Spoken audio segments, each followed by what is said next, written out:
Homeworthy, hi, welcome. I'm Darcie, and I can't wait to show you our home in Rancho Santa Fe.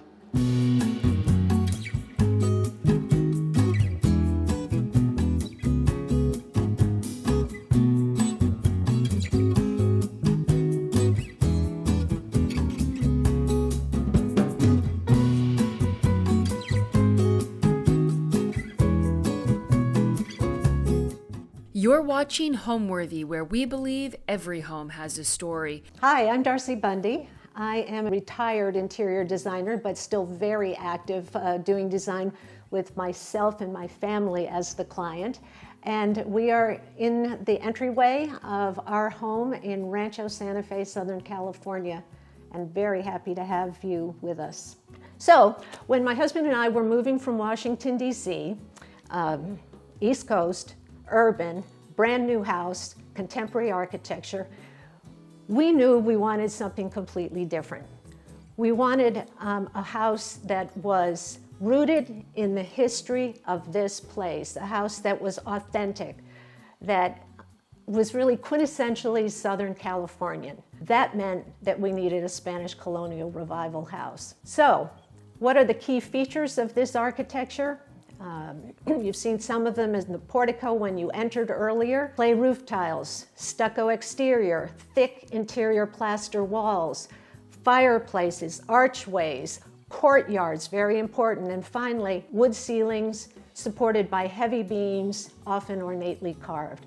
And when we walked into this house, we saw all of those features in spades. And we were smitten. We were absolutely smitten. But at the same time, we realized that if we bought this property, we would be in for a major renovation and restoration project because the property was not in good shape when we purchased it. Hard to say whether it was indoors or outdoors, which needed more work. They both needed a ton. It needed an entirely new electrical system. All the bathrooms needed to be renovated, sometimes gut renovated. The largest room in the house had no heating or cooling system, and so on and so on. This house is probably the biggest project we've ever taken on, and that includes houses that we've built from scratch. I think it's often harder to do a massive renovation than it is to build from the ground up. It is the case that this house has seen many lives. The house had kind of fallen on, I would say, tougher times. The prior owner, the person from whom we purchased the house, never moved in and instead loaned it to a rotating cast of professional boxers who lived, differently from the way that we live, and so there was a lot to do in that regard to bring it back. And there are some funny stories that I'm going to tell during the course of the home tour. But I do feel good about restoring this house, which has such intrinsically terrific bones, bringing it back to kind of heyday status.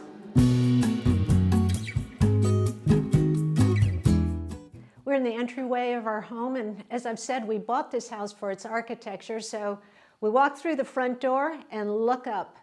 This is the first thing we see, this magnificent ceiling hand-painted by a California artist. It was a real wow moment, and the very first thing that we saw. Ahead, a fireplace, a modified Kiva-style fireplace, one of 14 fireplaces, both inside and outside the house. We use about a half a dozen of them, and the rest, like this one, we treat as architecture. In addition, in this room, from an architectural point of view, we have a pair of antique doors on either side of the entryway. We have 12 sets of antique doors in this house from Mexico. So architecturally, the entryway is a really good introduction to the house. Now, what about the interiors? So it was very important to me that the entryway be an introduction to the house as a whole with regard to interiors.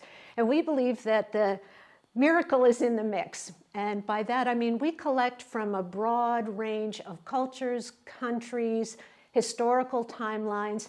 The thing that most of our collection has in common, it's handmade, items are handmade, and most of it has the patina of time.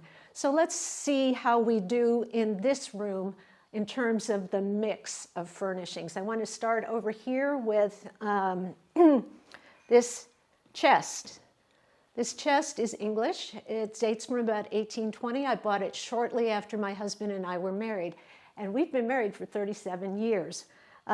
This is my time to say that in the course of our marriage, we've moved 10 times.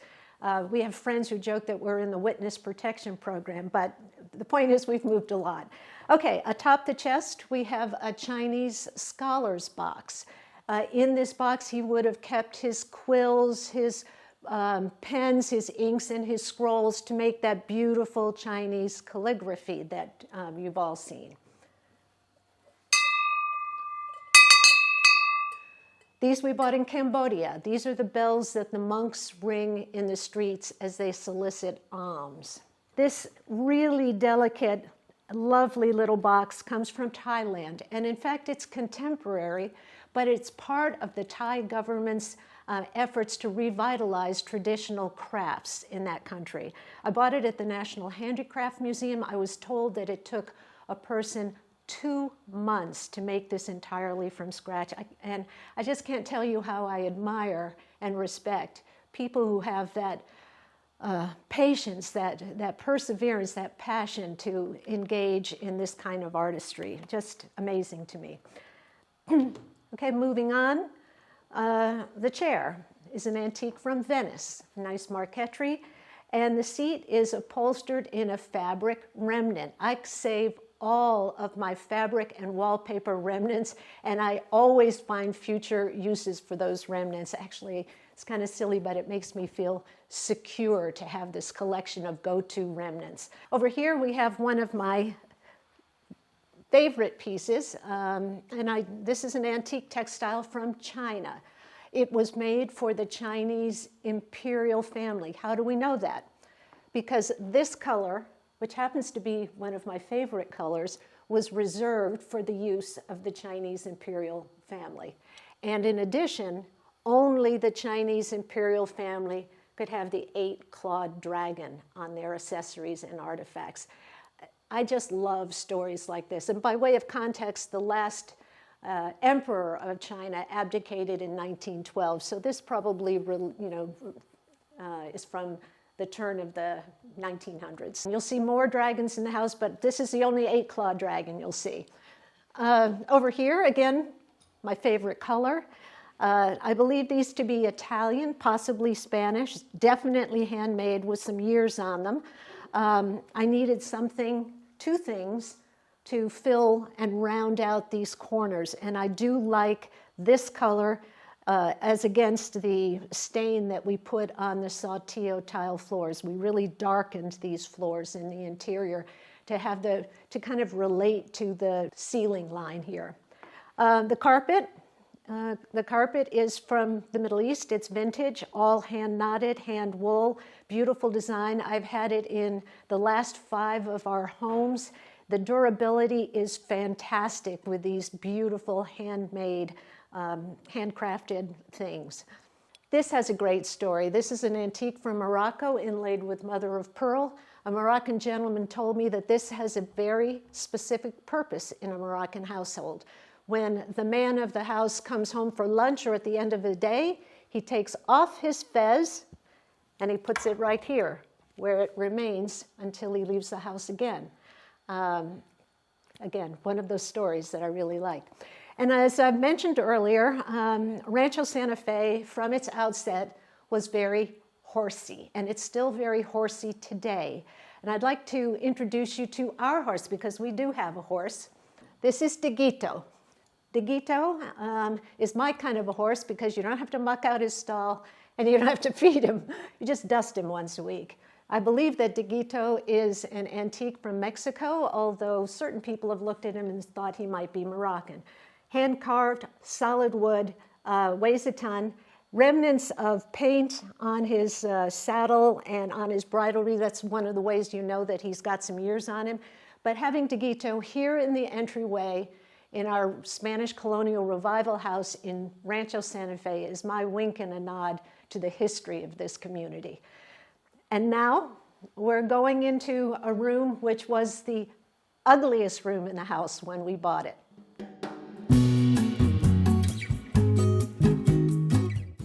We are in a room that we call the lounge, and by lounge we mean a place where you'd have a cup of tea on a rainy afternoon and a gossip with a girlfriend, where I read my shelter magazines or pull up the latest Homeworthy. By lounge, we do not mean a cocktail lounge or a pool hall, and that was what was here when we bought the house.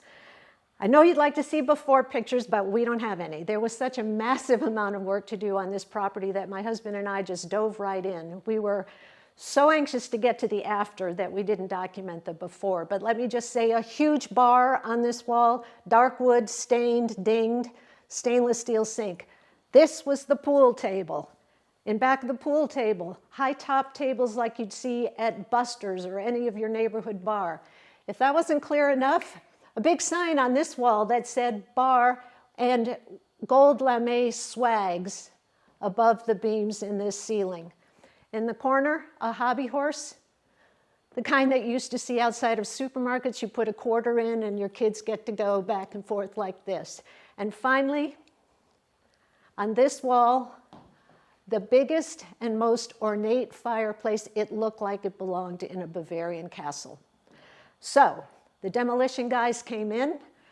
We demolished the bar. We demolished the fireplace. We gave everything else away. Alas, no one would take the swags. It was one of the only things that we had to toss rather than find a new home for. And then we started to build back. We started with a fireplace because we had a big hole in the wall. Because we have so many fireplaces in this house and they are all otherwise original to the house and or traditional, we felt we had the space to have at least one more contemporary, clean-lined fireplace. And I love stone. I particularly like stone that is massively veined. This is called Santa Luz quartzite. It is the most heavily veined stone that I could find. We then hired a terrific stonemason originally from Mexico, and over a period of months, he measured, cut, and made perfectly book-matched fireplace.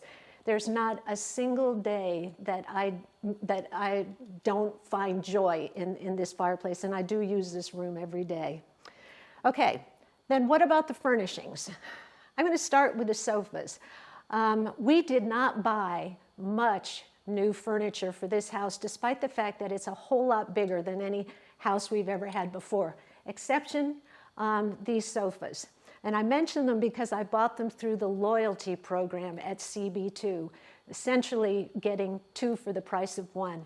I mention that because if saving money is a priority for some of the viewers, I'd really encourage you to investigate the loyalty programs. You can definitely save a lot of money. The loyalty programs for the big furniture retailers, they all have them. The table is a classic. It's by Baker. I've owned it for 30 years, waterfall style, made of bamboo, will never go out of fashion. I'd like to turn to something quite different. So we've got this classic table. We've got this lovely, handsome new stone fireplace. By the way, this wall, I painted this color to make the Santa Luz quartzite really pop. This color is fondly called by designers pond scum green. And it's also one of my favorites. You'll see it throughout the house because, again, I believe that repeating colors from room to room helps with the fluidity of a place. Okay, switching gears in terms of the mix. A lot of the viewers will look at this and they'll know that it is from an Indian pueblo and that it's very, very old. Again, appropriate to have something from a pueblo in this house in Rancho Santa Fe. What you may not know is that it was originally functioning as a ladder. I love the rusticity of this piece, and again, its pertinence or appropriateness to this house is important to me. Moving on, this painting. This painting is by a Korean-born, now Korean-American artist named Jung Her. It's perhaps my favorite painting in our collection. I love how explosive it is, how powerful. It evokes a strong emotion in me. I tend to like paintings with a lot of black in them, and I like paintings of cosmological content. I like paintings of portals, of windows and doors, and you'll see several examples. Again, if the miracle's in the mix, this is quite different from a Zheng He painting.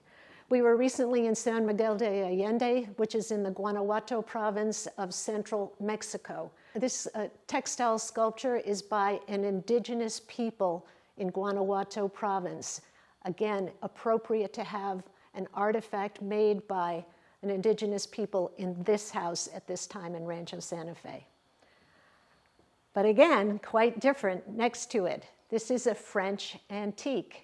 I mean, very different from indigenous people in Guanajuato province. I've had it for 25 years or so. It's got Fortuny fabric on it that's all faded, but I wouldn't change it for the world. Here, we have a tree stump table with an epoxy top, a lovely shiny epoxy top made by an artisan in Costa Rica. And this is one of my favorite pieces in the entire house. This is a Spanish colonial bench, probably from Mexico, possibly from old New Mexico. It definitely has many years on it. And I love it underneath this massive mirror, which needed something to ground it, but this is something that belongs in this house. Feel very lucky to have it. Just a couple more items here. The Buddha and his 5 monks. Okay, you know this is the Buddha because the Buddha is the one with the top knot. The top knot represents the Buddha's enlightenment. Now, in life, and the Buddha lived in the 5th century BC, in life he was followed by 500 monks. So we have 5 monks here, each of them standing for 100 monks to get the grand total. The Buddha here is making one of the hand signals. They are called the mudras. This is one of the most basic ones, and it's conferring a blessing, benevolence, and reassurance. And I don't know about all of you, but I need all of that in my life. I should say that we found these in Cambodia and exported them to the United States. And I want to emphasize with all the proper legal documentation because that's very important. A couple of the smalls in here. The baskets are all from Africa. These small tables are antiques from India. These sculptures, statues, are also from Africa, from Zimbabwe. Beautiful, beautiful stone. I didn't mention the carpet. This is also from India, hand knotted, incredibly durable, 100% wool. We collect coral and minerals. You see coral and minerals here. The paintings are from a gallery in Maine, again with my favorite greens and butterscotch. I didn't mention the photograph. It's by a fine arts photographer who was doing a series on climate change. What I like about this photograph is how enigmatic it is. By that I mean, are we looking, where is the horizon? What is the water, where does the water differentiate from the sky? Are we looking at smoke or are we looking at clouds or both? Anyway, and I think the scale of that photograph above the fireplace is great. And finally, I would just say, look up. The chandelier is from Venice. It is a Fortuny hand-painted silk, a gift from my husband. This, too, is a classic that will never go out of fashion, a real designer's favorite. So in this room, we have things from Mexico, India, Cambodia, Thailand, Costa Rica, France, and yet all of these pieces, I feel, can breathe. They can have a conversation with one another, and I hope you feel that too, but they can breathe, and that's important to me. It's not cluttered, despite the fact that it's richly designed. Okay, next up is the powder room.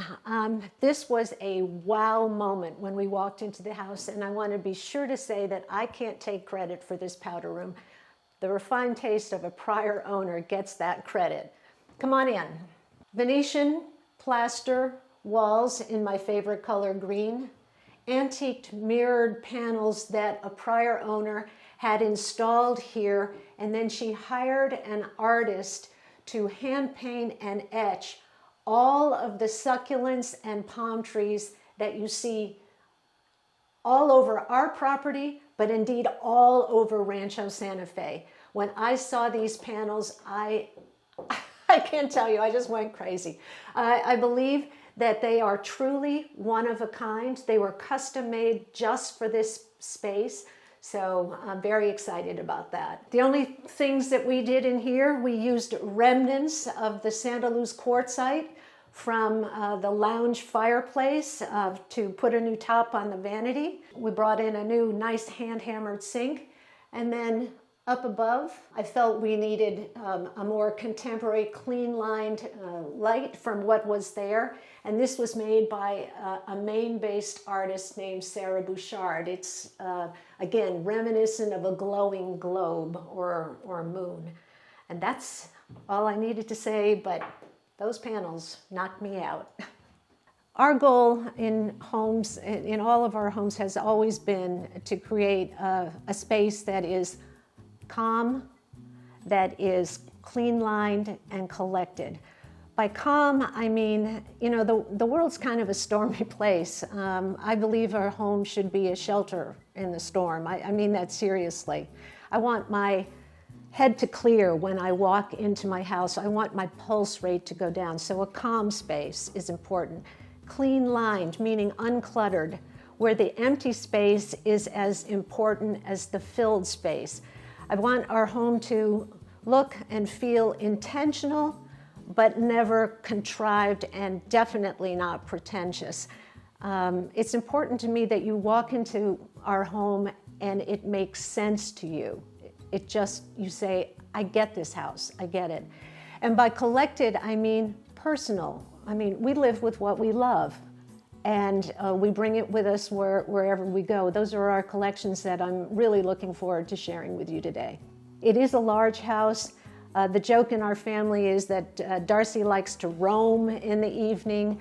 I do find it a place where not only can I relax with my family and loved ones and friends, but that I can take a certain pride in. I mean, I feel like we turned around a property with incredibly great bones that was in bad shape, and we take, to be honest, a kind of quiet sense of pride in that. I feel most delighted when people tell me that they feel comfortable, but also intrigued by this home. People, I think, are naturally curious, and they see things that come from all over the world in this house, and they ask questions about them. And I love telling the stories of the things that we've collected over time. Lots of times we buy things and we don't yet know what those stories are, and really the fun is in researching the objects that you purchase, learning about them. That's the way you learn about the other cultures that these come from. And honestly, I see it as a show of respect for people whose names I'll never know. I mean, people who lived hundreds of years ago in many instances, but it's a sign of respect when you go and you research what these people have made by their own hand.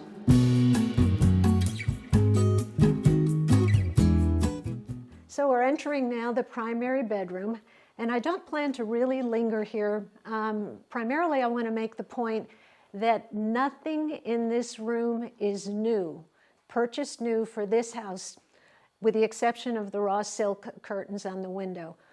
Everything in this room was otherwise in primary homes, and I want to emphasize that because I always get the question or the comment, oh, Darcie, you know, everything looks so thought out, and it looks so intentional, and the scale is good. Did you start afresh? Did you just do everything new for this house?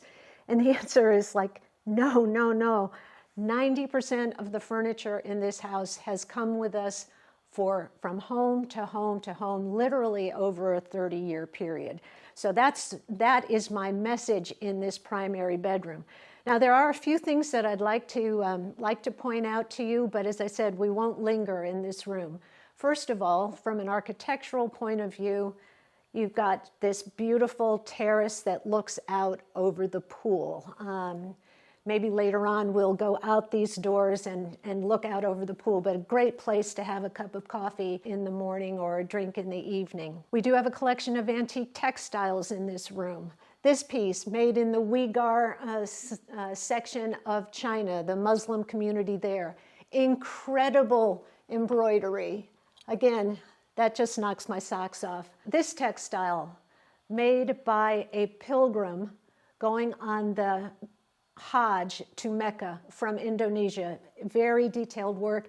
And when he or she would bring this back to Indonesia after the Hajj, it would be a blessed item. This is the only reclining Buddha in our collection.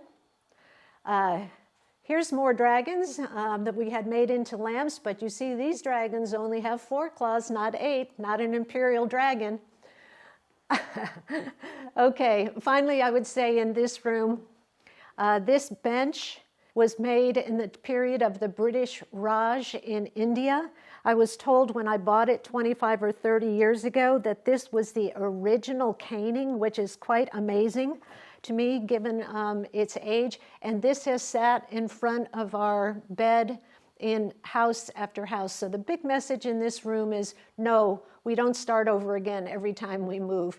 We buy what we love and we take care of it, and with any luck, we'll love it for a lifetime, and it will be something that perhaps our children, even if our grandchildren, will love. And I would pass that news on to anyone who's willing to listen. We're going into my bathroom. I have to say this is one of my favorite rooms in the house. I'm very lucky that I have my own bathroom. It's only the second time in our marriage where he's got a bathroom and I do. I wanted a really moody bathroom, and that's not what we found here. The bathroom was not in good shape. This was a gut renovation. And I'll work our way around the room in explaining what damage we did before we rebuilt. So this was more or less a solid wall with a small opening. The shower was here, but it was cramped and so forth. So we blasted the wall out, did all new plumbing, et cetera, et cetera. Had the glass walls brought in, custom made. They were custom made throughout the house for all of the bathrooms. And then we started with the tile. I love tile. So I particularly like penny tile. Again, I feel it never goes out of style. You can get it in every single color. So we have penny tile on the floor, on the walls, and then the back wall is a contrast tile. So opened up, big new shower.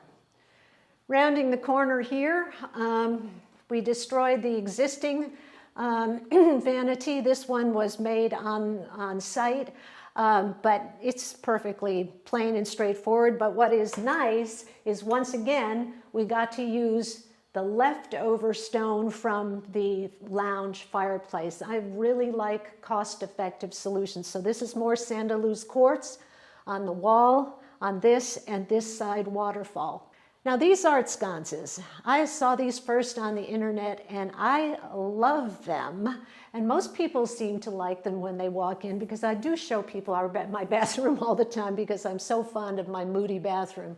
I did have one friend, however, who took a look at them and said, you know, Darcie, you don't think that looks a little bit like they belong in a bordello, do you? And I went, no, I don't think that at all. I didn't hear that. I actually love the glow that they cast on the Sandalwood quartzite. Again, my version of pond scum green, this moody bathroom. You can see we've got the fireplace on. What was here when we found the place was an enormous built-in jacuzzi tub that came and butted right up against the fireplace. Not only did the jets not work, the faucet didn't work. So the bathtub took up all of this space and it was completely unfunctional. So we boosted that and put in a freestanding tub. A couple of quick comments. Handmade in Morocco by currently present-day artisans are still making these beautiful tassels. This is another use of remnants. So I had some leftover tile. And I'm looking at this windowsill and I'm thinking it was very bland. So I brought this leftover tile, which is pretty much this color, except it has this sheen. I asked our tile guy to go ahead and tile this, this windowsill, and we did the same frame that we used around the shower. And I liked this so much, I did again elsewhere in the house. So again, a use of remnants. Another Fortuny, hand-painted silk. As I said, never goes out of style. It's a real pleasure to be in the bathtub and look at that at night. Just a couple things and we'll be on our way. The chair is one of a pair, an antique from Morocco. And finally, my last remnant story. You have this big, long wall. As a designer, you have to do something with this wall.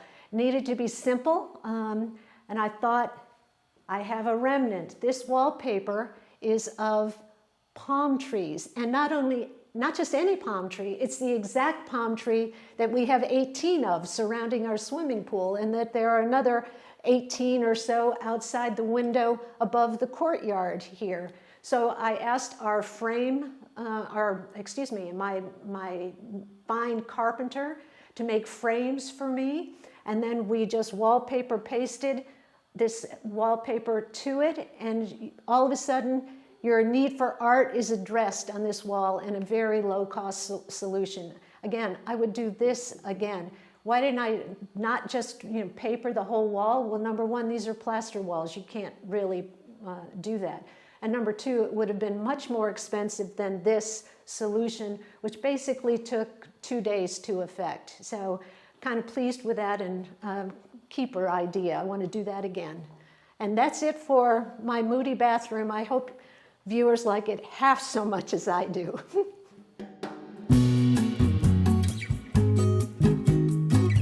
Okay, now we were on the eastern side of the house. We're now going into the center of the house, and then next up would be to the western side. So I'll talk about this hallway in a second, but I want to bring you first into the library. A lot of people would call this the office, but my husband and I are retired. We don't ever even say the word office out loud. Library sounds much more calm and serene. This room was planned around the painting here. I'd like to show that to you. This painting is by Elizabeth Stockton. It is of a low country South Carolina salt marsh, but in truth, all salt marshes look pretty much alike. I love this blue with this green again. The green picks up the seagrass of the marsh. And then we go to my trusty curtains that I've taken from the last 5 houses. 5 times I've used these curtains, and I think these curtains look super with this wall and super with this seagrass. So those curtains are an old favorite. This is an antique from England. It dates from about 1800. It's corner cabinet. Other homes, it's been a china closet. It was a bar in one home. Now it houses all of my family photographs, which desperately need to be edited, so I'm not opening that for you. This is another item that looks good wherever you put it. It's from the Art Deco period. It was sourced at the Marché aux Puces, the famous Parisian flea market that designers just love. In a prior house, it was on a dark blue wall. As long as you have it on a wall that is saturated with color, it looks just great, casts a pretty shadow. Let me just take a moment as an aside to say that my plan for the house was, in terms of paint, all of the main social or quote-unquote public rooms are the same color. Sherwin-Williams Greek Villa, which is a chalky white, which is appropriate for plaster, which is inherently chalky in appearance and appeal. But then in the more private or smaller spaces, we have saturated color, the bedrooms, the bathrooms, and a small room like this library. So once again, I got to use my green. This is an American antique. This is a painting that came from my brother's art gallery in Kennebunkport. He's a retired art dealer. Again, you see the moons, the horizons, the themes that appeal to me again and again and again. The colors are actually very similar to the wall itself, except these have a sheen to it. This is metallic paint, so I like the matte paint and the metallic painting. next to it. This is a funny story. So there was a great big built-in here, and it was really officey, that word we don't say, with file cabinets and so forth. So we had this fellow come in, and he blasted all of that out. And in doing so, he went through the back wall. And he was looking in the back wall, the hole he made, and he pulls out a crisp $100 bill with the band marks still visible around it, suggesting that it was part of a stack of $100 bills. And he's telling me this story, and I'm looking at the hole in the wall, and I said, I'm going to go get a flashlight because we need to find the rest of those $100 bills to help pay for this renovation. Well, we never found any more $100 bills, but it's a good story. Free-floating bookshelves, which are modern, clean-lined, uncluttered. In one of our recent moves, we gave away most of our library and only kept the books that were most meaningful to us. And I will tell you this, if you've never done a bookcase, designed a bookcase, it is so fun. I really recommend it. Ditto with tablescaping. It's really fun to put together a bookcase that looks intentional. An antique from India, originally a door. Beautiful hand-carved wood and raised brass here. So very happy to have this as, and I will call it a desk, but it could be a dining table in another iteration. Antique from India, fire screen from France. Again, my color here. It's kind of dinged and dented, but over here in the corner you can't see those dinged and dents. And finally, a painting by Dennis Sheehan, who is a Maine artist known primarily for his snow scenes. And growing up in Connecticut in the countryside, I can remember looking out of my window when I was a kid, looking at the woods as the sun was setting after it had snowed, and just feeling the chill and the damp. And that's the kind of memory that this painting evokes in me. And in addition, I think we should have at least one snow painting in our house in Southern California. Seems right. And finally, as we leave the library and go into the hallway, I do want to just tell you again about these incredible doors. So we're lucky to have so many of them in the house. Look at this original lock. I mean, just incredible, just so amazing to me, and there's still more to come.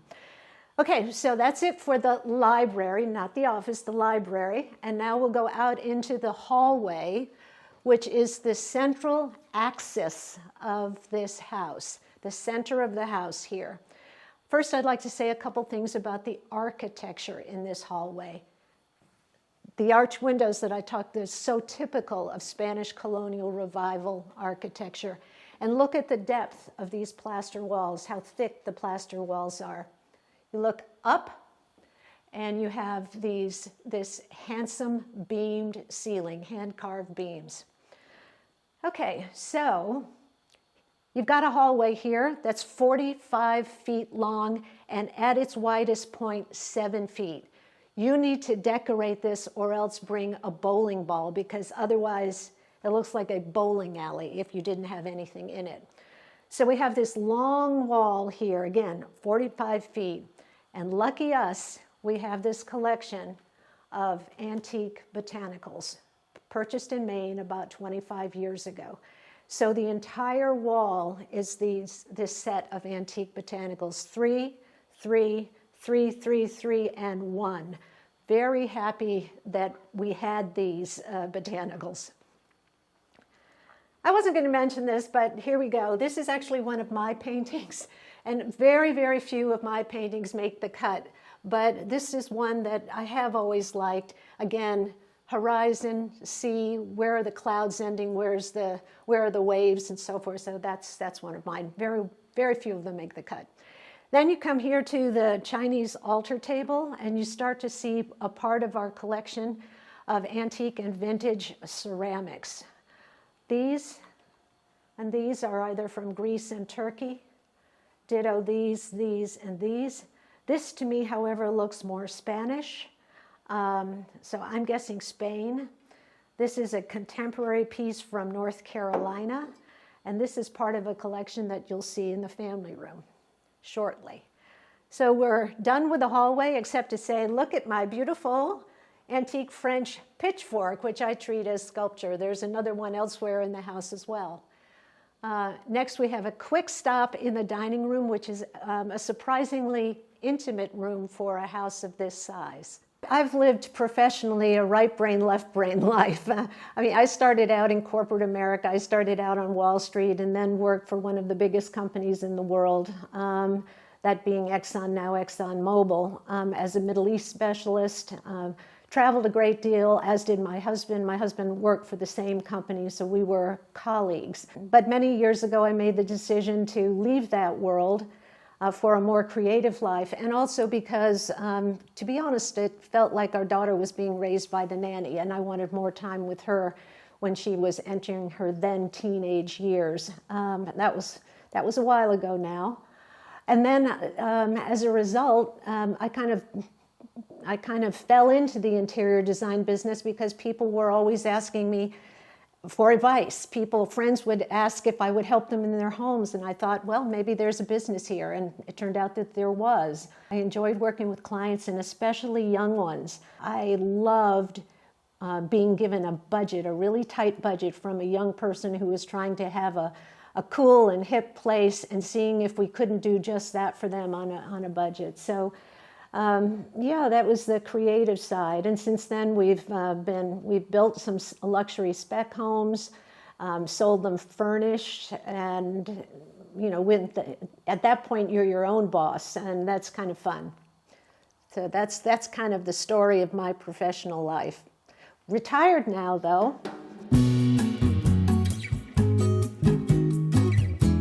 Okay, this is the dining room. As I said, it's a surprisingly intimate space for a house this size.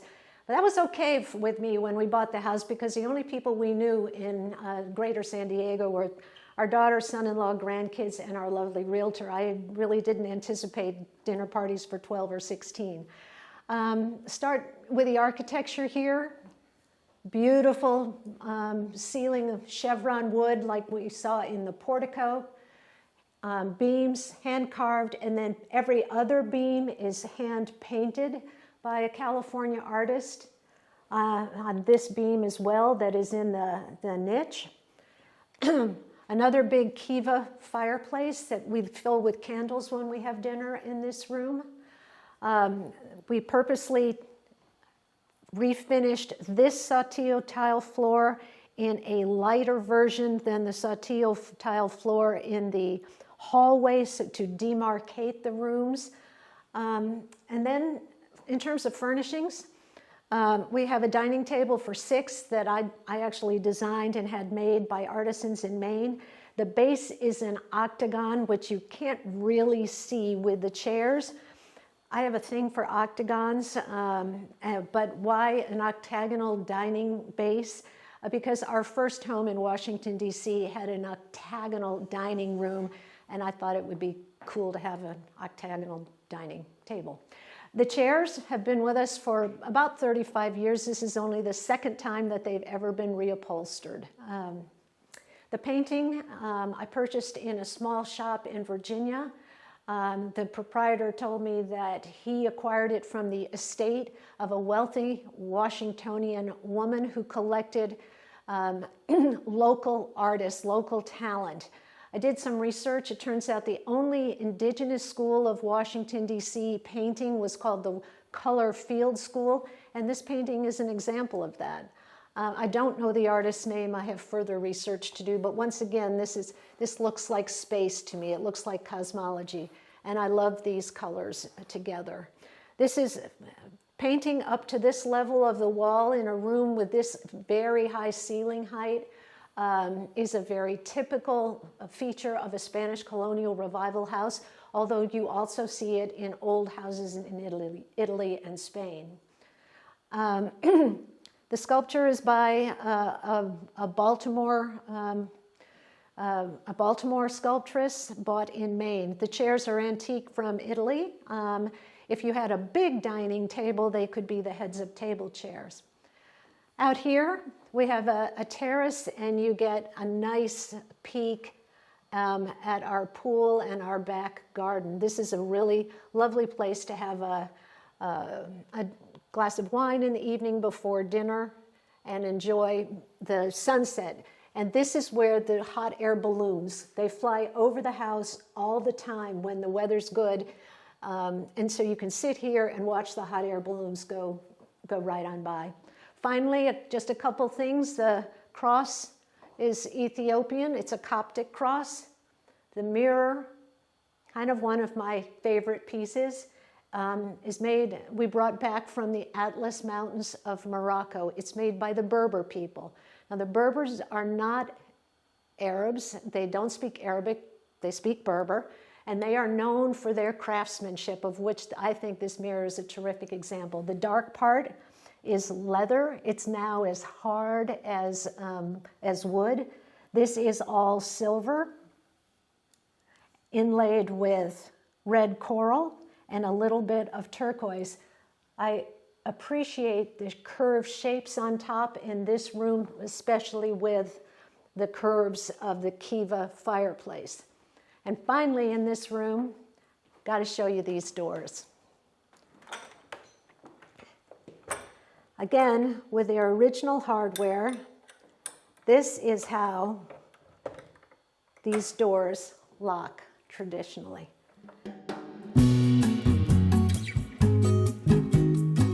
Next up, the family room.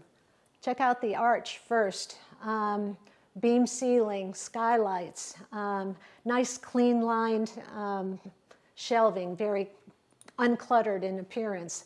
Here we've got our collection of vintage green pottery.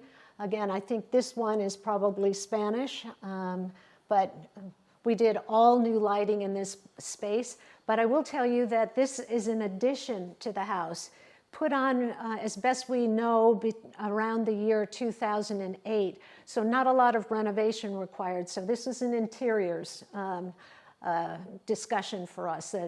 So what do we have going in this room? Chinese demi-lune table, nice, and the paint is kind of scraping off and so forth. I like it. Moroccan selenite. The mirror is a funny story. About 35 years ago, we were in a hardware store in New Jersey, an old-fashioned hardware store, and this was hanging on the wall, and it looked kind of out of place, to say the least. And I said to the older gentleman, who obviously owned the place, tell me about the mirror on the wall. Why is it here? And they said, well, that's a good story. 6 or 7 years ago, somebody brought it in for some repair work, and they never came back for it. And I said, well, that's interesting. Would you like to sell it? And they said, yeah, we'd like to sell it. And so they named a price, and I bought it. And my message to you is keep your eyes open, because you can find beautiful and interesting things sometimes in odd places. Another Buddha. This one is from Burma originally. And he is making a different hand signal, but also a piece that we bought back from Burma. The table is vintage from Morocco. This is an antique. The pot, a nice big one from Spain or possibly Greece and Turkey. Over here, another octagonal table. I like this table a lot. We recently refinished it because you have plenty of room to put your drinks down on it, but you also have room to tablescape it. And as I was saying in the library before, tablescaping and doing bookcases, so much fun, really, really relaxing. Couple cool things here. For a while, I bought every large clamshell I could find, and I would sell them to clients. I did keep a few for myself. And this Buddha is really, really special. It's the oldest one we have. He dates from between the 13th and 15th century. And here you see that on the top of his top knot, he has a flame. And the flame represents peak enlightenment, not just mere enlightenment, but peak enlightenment. Okay, moving over here to the fireplace wall. This fireplace, I think, is quite handsome. This is real stone, not stone veneer. I think I like its simplicity, and this is a fireplace that we use all the time in the cooler months. This is where we start our day with coffee and the newspapers. Over here, a pot from Oaxaca, Mexico, again appropriate to this house, Spanish Colonial Revival. Painting is by an artist from St. Louis. Again, to me, it looks like a window, a portal, which is immensely pleasing to me. Funny story about this. I'll bet nobody knows what this is, because I sure didn't when I first started to look at it in an antique store in Maine. It is an antique weather vane. So we have another one over on the other side of the room. This little fellow, you got to get a picture of him, particularly his devilish face. This comes out of a garden in Maine. It's old. And when our daughter was a little girl, she was frightened of him. She found his face scary. So I always keep him by a fireplace, but I've never forgotten the story of how our daughter was afraid of him. One of our best pieces of furniture, French, early 1800s, owned by a military family, almost certainly. This is a military medal. Perhaps he was a war hero or a military general or leader, but this is French and one of our most important pieces of furniture. Finishing up in here, I'll just say this painting is actually all done in graphite or pencil.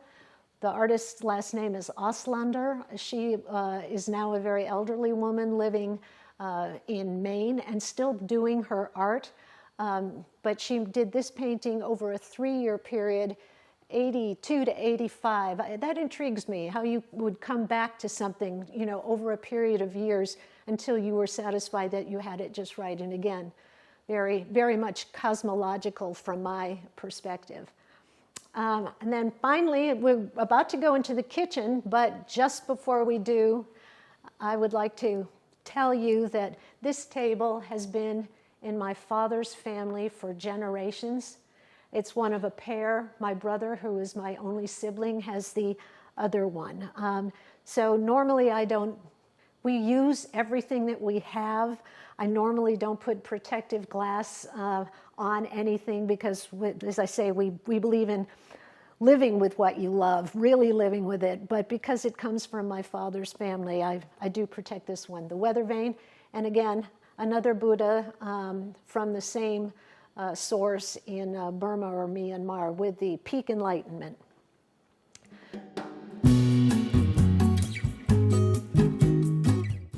That brings us to the kitchen. And the kitchen was renovated by a prior owner, and I think very successfully and very lucky for us because, as you know, kitchen renovations are really expensive. The cabinetry was all made custom on site, and I think he was a master. He was an absolute master. You just see the workmanship here. We use this as a bar, but it could be a breakfast niche as well, or it could be both. But these old stencils are now, kind of faded, and I really like that look. The 8-sided star is a symbol that goes back to ancient Babylonia. So it is actually prehistorical symbol that is used by cultures all over the world, all Islamic culture, Judaic culture, American Indian culture, etc. And it always has a positive connotation symbologically. It means benevolence, universality, knowledge, the wisdom that we all share no matter how rich or how poor we are. So the 8-sided star is a good symbol to have in your house at large, not just in your kitchen. In this corner we have another Kiva fireplace. We have some interesting pottery, but the pottery of real consequence is here on this table. These are Native American. I originally thought they might be very, very old. Now I'm not so sure. Some of the research I've done more recently suggests they may be just around 75 years old. This pot, I was so sure was Neolithic. If it is Neolithic, that would make it 2,500 to 3,000 years old. Now based on some of my more recent research, I'm not positive, so I don't want to make that claim. It is possible that rather than being Neolithic and having been unearthed from China, that it is something from this hemisphere. The reason I thought it was Chinese Neolithic is that I've been looking very closely at an important collection of Neolithic pottery from China, modern-day China, recently, and this looks exactly like it. But I don't want to make a claim that I'm not reasonably positive of. Okay, just a couple of other things in the kitchen here, because as I say, this was renovated by a prior owner. There's a liege tile in my favorite color in back of the stove. And here, I talked about lemons and avocados. This is the history of Rancho Santa Fe. We have 2 lemon groves on this property, and we have avocado trees. I struggle to give away all of the lemons, and I never come close. Everybody who comes here, and I'm sure I'm going to give it to our videographer today, I'm going to say, please, won't you please take some lemons and some avocados? Okay, we've got skylights up above, which do provide very nice light, and that's kind of it with our kitchen. As I said, we got lucky in here. That did not take a lot of work for me. I want to explain the history of Rancho Santa Fe very briefly, because that history directly tells you how and why we came to choose this house as our new home. It begins with a story of an indigenous people. The Camille Indians were here for thousands of years before the Spanish arrived in 1540. Spain came here as part of its really huge exploratory incursion into the then New World and to build a colonial empire. Turns out Spain was really great at building a colonial empire, and at its peak, that empire included all of California, most of the American West and Southwest, Mexico, and Central America. Spain specifically ruled this area, the area that becomes Rancho Santa Fe, as a Spanish pueblo. And their presence remained here for about 275 years. So long period. Now, specifically in 1821, Mexico fought a war of independence with Spain and succeeded in gaining their independence. And at that point in 1821, Mexico takes control of California.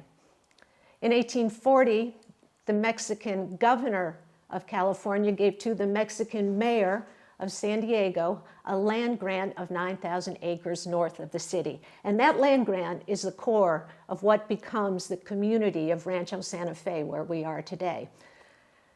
Now, Mexico did not get to keep California for very long, because in 1850, California becomes the 31st state of the United States of America.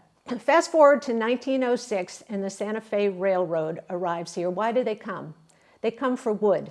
They need vast quantities of wood for railroad ties for their nationwide expansion. And they think that the eucalyptus tree, which is native to this area, is the answer to their needs. So they proceed to plant 3.5 million eucalyptus trees on the acreage of the former Mexican land grant. That is to say, right here in Rancho Santa Fe. A couple years later, the young trees are ready to harvest and mill into railroad ties to see how they perform, and the answer is disaster. Turns out eucalyptus wood is not hard enough, unless it's very mature, to withstand the pounding of the iron spikes into the railroad ties. It shatters. So the Santa Fe Railroad's in big trouble, financial debacle. They decide to pivot, and they come up with the idea of a land development company with the intention of eventually selling off huge parcels of this land to so-called gentlemen farmers who will have lemon groves and avocado trees and horses. By their early 1920s, they're really serious about this idea. In 1922, they changed the name of this area to Rancho Santa Fe from the old Mexican name, Rancho San Dieguito. You know, if you own it, you get to name it after yourself. So anyway, at the same time, they hire an elite architectural team headed by a woman named Lillian Rice, and they charge that team with building a village core for the emerging community.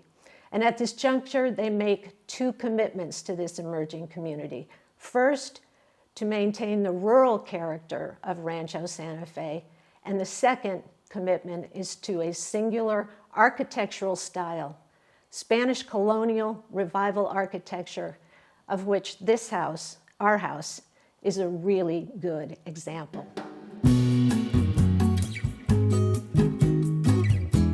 Okay, we're coming into a room that we call the Moroccan room, and I'll explain that later. This room was total renovation. When we bought the house, and it's the largest room in the house, when we bought the house, it had neither a heating nor a cooling system. So that's where we needed to start. We moved in on Halloween of 2022, and this room was 10 degrees colder than the rest of the house. So we started in terms of the renovation with tons of insulation in the walls. Then we researched and found a state-of-the-art Unico heating and cooling system, which works great, but it was a big effort to get it into place.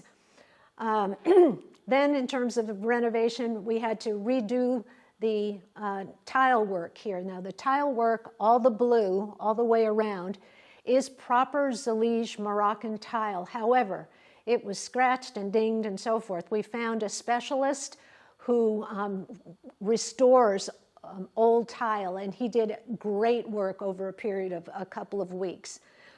The floors needed to be refinished, and we purposely refinished them in two different stains. So because the room is so large, we almost made this look like that this was the floor and that this was an under rug. It's slightly different color.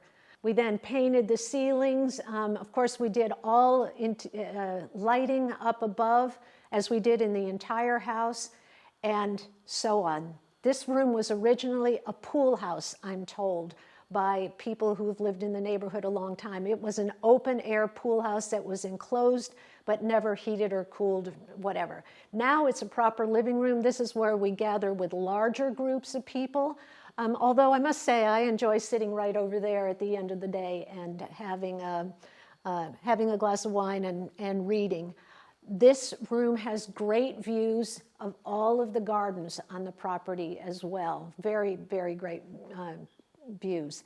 So what do we do in terms of the interiors? Okay, I'll start with this. This pot dates from the time of Christ. It was brought up from underneath the water offshore Capri in Italy in the 1960s, and we bought it from an antiquarian in Washington, D.C. We faced a little bit of a design challenge with the asymmetry of this fireplace. So you can see that this is about twice the size of this. So I tried to decide if that bothered me, but what the solution I came up with was to purposely make the lighting, which again is all new, asymmetrical. So clearly these came from the same collection of lights, but we have the three on this side where this is more substantial and just the singular one on this side.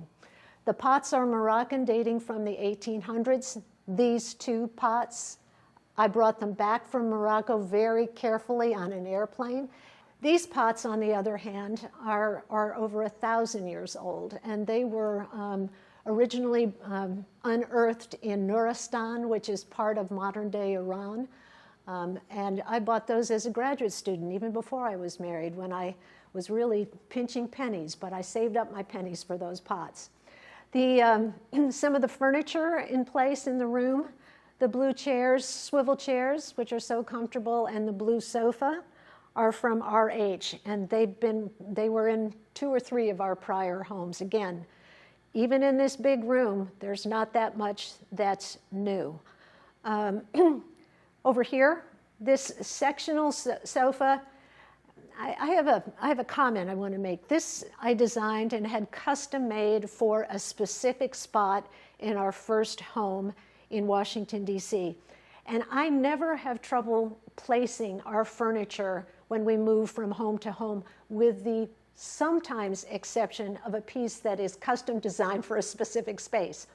So in this great big house of ours, I really got lucky, because this is the only space right here where this sectional fits comfortably. And even though I took all the measurements ahead of time, you have to see it in place to know if it's going to work. So I got lucky here because this was the only place for it. This is kind of a fun, interesting story. So I mentioned that we gave away almost everything that we found in this house. It was lightly furnished when we purchased it. This was in the house, but it was an ugly old brown piece of furniture, both inside and out. And I was about to give it away when I realized that I needed something here to ground this painting. And so I realized that this was the exact size that I needed, that the scale was right. So I asked our painters to spray paint it blue to look good with the tiles and do the interiors orange. And then I put our collection of coral in there. And now I kind of like it. Now I'm glad I didn't give it away. Okay, up above, the painting is by Jung He, again, the same man who did the Black Dahlia explosive painting in the lounge that I said was my favorite painting. And I always knew I was going to put that here.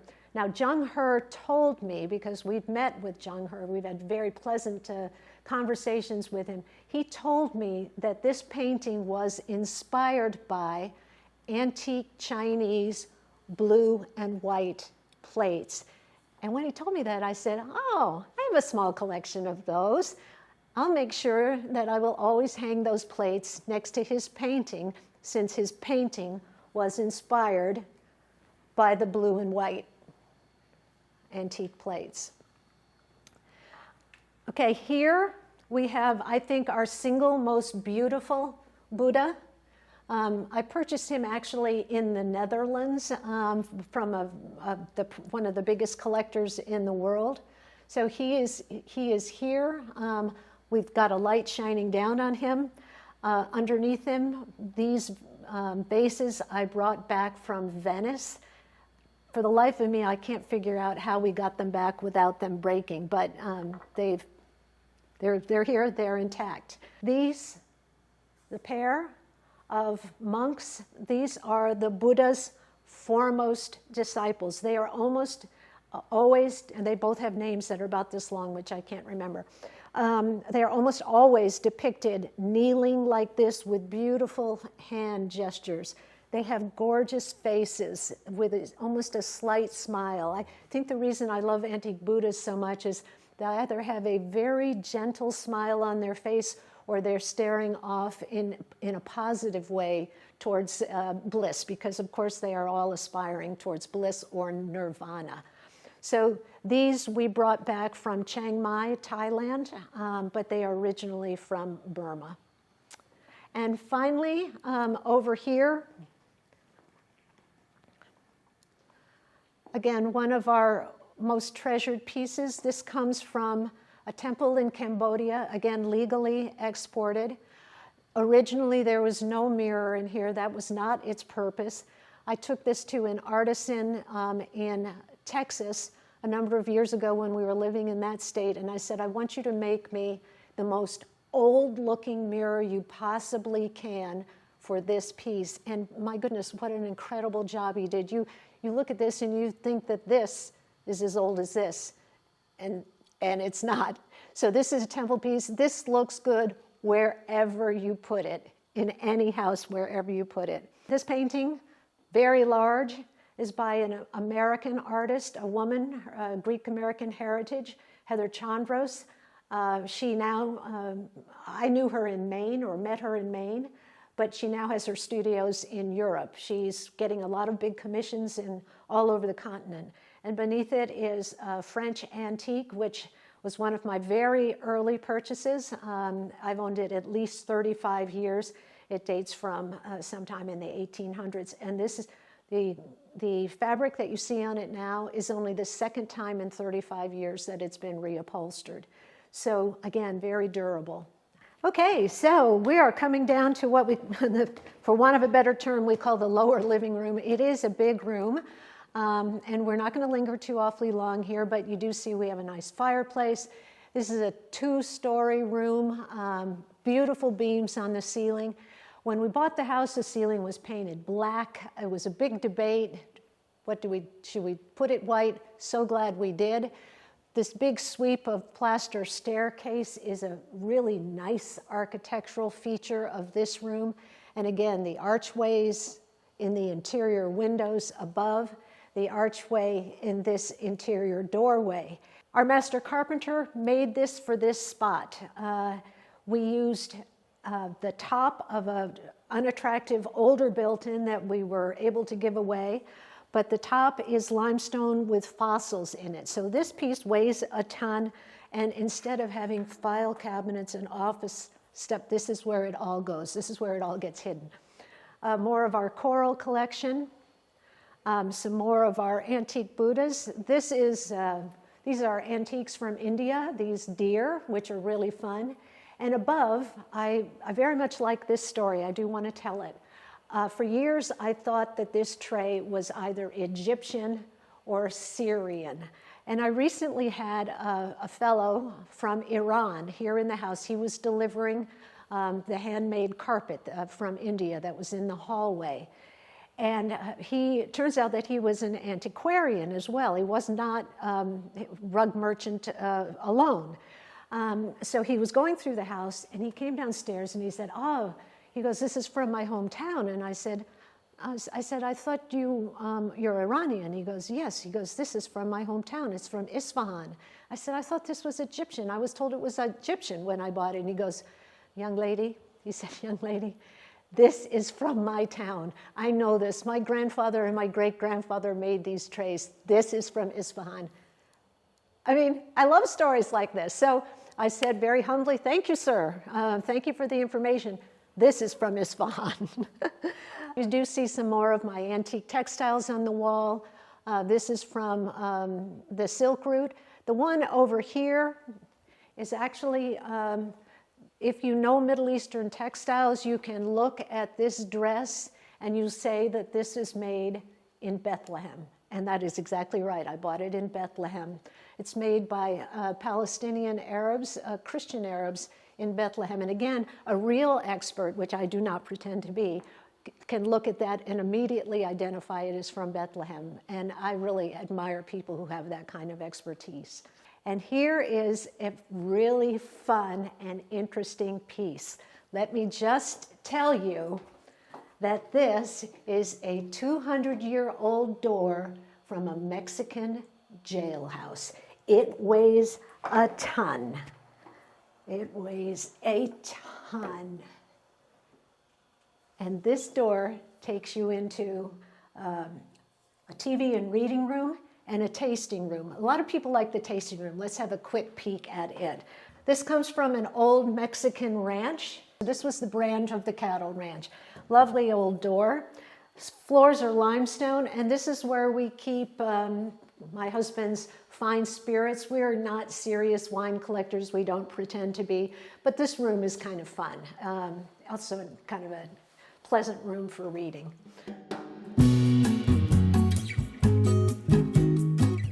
Oh, I wish the weather was cooperating just a little bit more for Homeworthy, but okay, so we're outside in the garden in the pool area, which it gets a lot of use, particularly when our grandkids are in town. We've got an outdoor kitchen here with every kind of, piece of equipment that we need. And then you go out to this swimming pool, which we totally refinished. We had to blast all of the old walls off the swimming pool and then resurface it. We've got a nice deep end. Our grandson loves to dive into the deep end. I would point out these incredible palm trees and the cacti, 2-story cacti, here and here, here and here. There are a total of 18 of these palms backing the pool. But then if we look back this way, you'll remember we were in the principal bedroom looking out in this direction. And here you see some of the vegetation that we've put in the garden here. We do have about 75 potted trees, plants, and shrubs around the exterior. Looking back at the house, you get a real sense of the architecture, which I find very pleasing. The clay roof tiles, and you know that in the old days, the clay roof tiles, you know how they were shaped? They're shaped like this. They were shaped over a woman's thigh. So that's how originally those clay roof tiles were shaped. This is a palm tree called the canary palm. It is kind of endangered in the sense that it is attractive to a certain weevil, and thousands of them have been lost here in Southern California, and specifically in Rancho Santa Fe. Terrible disease.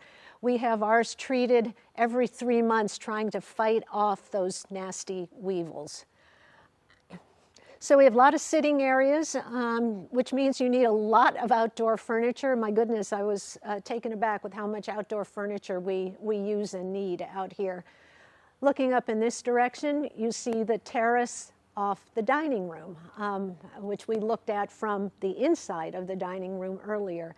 And this is the room that we were just in, the blue and white room, the so-called Moroccan room. Okay, I want to show you our side garden as well, because we've been working a lot on that.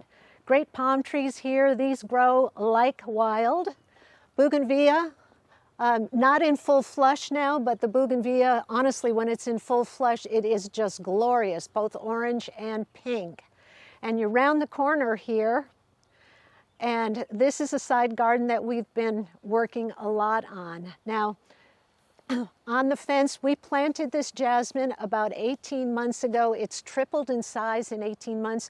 You've missed the big peak of the jasmine. It will peak again in a few months, but probably by this time next year, the entire fence will be covered with jasmine. And I wish you were here to smell it, because even though it's not in its peak now, it still smells really good.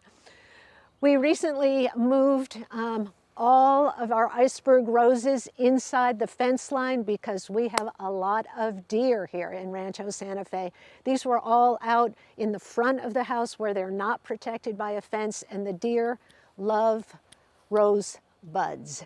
So we're trying to get these to come back in bloom. They should be fine. They transplant very readily, but they're not in bloom right now. Topiary roses, crepe myrtles coming back into bloom. Coming back into leaf, I should say, and then it will be in bloom. These are 3 different crepe myrtle trees, 3 different shades of pink and purple. Rosemary, I love the smell of rosemary. Oh my goodness, just terrific. You know, I mentioned the eucalyptus trees, and I mentioned the lemon groves being such a part of the history of Rancho Santa Fe. So one of the little things that I do is all the potpourri in our house is eucalyptus scented. So that's the smell of Southern California to me. And then lemon groves. So we have a lemon grove on this side of the house, on the other side of the fence, and we have a lemon grove on the other side of the house. And again, being from New England, I thought this was the coolest thing when we got out here. Then I quickly came to understand that you really have to take care of your lemon trees. So we have about 75 in total, which is probably 74 more than we need. But I can't bring myself to take the lemon groves out. Some of our neighbors are, because they do require work, but they are so much a part of Rancho Santa Fe history. I just can't make that choice. So anyway, this is our side garden, and I enjoy gardening, so I'm out here a lot. Also on the property, we have olive trees, we have pepper trees, we have eucalyptus. That's eucalyptus over there. And of course, we have a myriad number of palms. This is an example of one of the outdoor fireplaces. I mentioned that we have 14 fireplaces in all. This is, again, the Kiva style fireplace. This is absolutely usable. This is a wood fireplace. It just has a hole in the top for the smoke. Absolutely usable. And then I would take you up on the courtyard. Another courtyard. I mentioned that all of the main rooms on the house, every single one, and most of the bedrooms have their own courtyards. And here's one. This is off a guest suite, which we didn't have time to see, but it's also off the kitchen. So this courtyard is a very pleasant place to have lunch. Normally we have a pretty tablecloth on it, but again, it's a little damp today. I purposely left these pots empty. These are like sculpture to me. But we have this little lemon tree, which is in a pot. They don't really like to be in pots so very much, but he does fine. And this is a space on the house where we allowed these vines to grow because these are not sucker vines. I really wanted to be able to tell you that the garage and the guest house, the casita, were 100% covered with sucker vines, which are very destructive. They destroy the plaster. So we pulled all of the sucker vines, and my husband and I did a lot of this ourselves. We pulled all of the sucker vines off, replastered, sanded, repainted. I told you that the outside needed as much work as the inside, and it really did. But these we do leave. We leave the leaves because I find them beautiful, and we certainly have enough of exposure of the handsome stucco as well. So just another one of our courtyards. Okay, so this is the last part of the garden that I'm going to be showing you. We laid all of this hardscape, the stone, planted the crepe myrtles. These succulents I planted a year ago. They were this big a year ago. Take a look at them now. We've got various kinds of lilies and some other flowering plants and flax and succulents and so forth. And this is called Japanese sedge, this one. Anyway, we laid all this stone, as I said. That was a big job for a stonemason. It was fun, and we did that around the entire property. So, to summarize, we planted about 3,000 trees, shrubs, succulents, etc. But again, I want to emphasize that some of those things were this small, so 3,000 sounds like a lot. And we were very careful to only plant native plants that abound all over Rancho Santa Fe. Home means to me a shelter from the storm. I think the world is a stormy place, and we need a space where we can revive ourselves and be calm, be happy, and live with what you love. Thanks for watching. Be sure to go to homeworthy.com for exclusive content, shopping guides, and so much more.